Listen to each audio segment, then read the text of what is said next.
When I was a kid, I used all manner of lethal and semi-lethal things to play the guitar, broken bottles, which weren't very well finished off.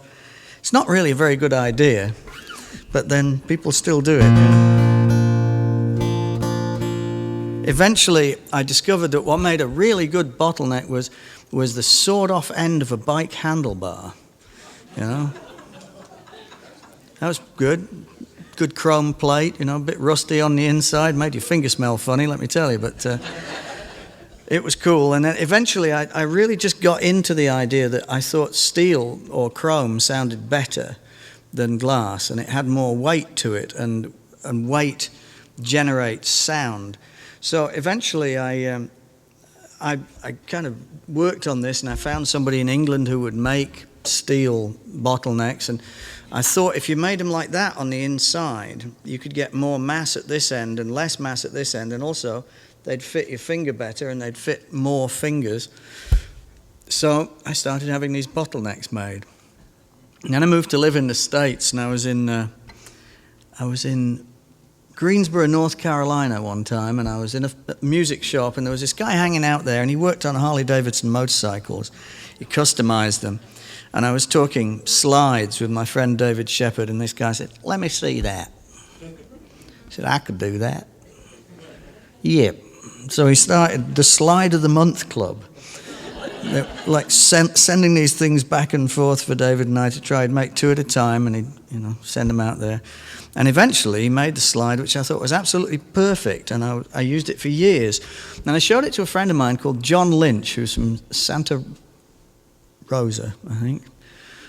Bit up there a bit, And he's an amazing guy. He actually made his own aeroplane, and he lives in a hangar. I think that tells you quite a lot about John. And he looked at my slide, and he also said I could do that, but in a different accent. And he said, "What you really need, because this stainless steel isn't really hard enough," he said, "you need to plate it." And I said, "Do I? Do you?" Okay. He said, "Yeah, in fact, titanium nitride would be the right thing to do it." Now, titanium nitride, we used to pretend, is so rare that it's actually called unobtainium, which is a bit of a... I have to say, I borrowed that from a metallurgist in New Orleans, but made me laugh.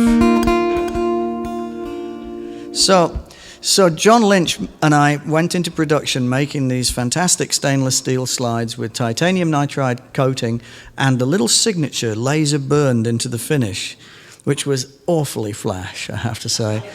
And they look great. They look like gold. This is titanium nitride, I would imagine, actually. And they sounded fantastic. After about 5 years, I showed John one of my titanium nitride slides, and he said, "The plating's wearing. That's no good, is it?" And I said, "What? I can't say I'm hugely worried about it." No, it's no good."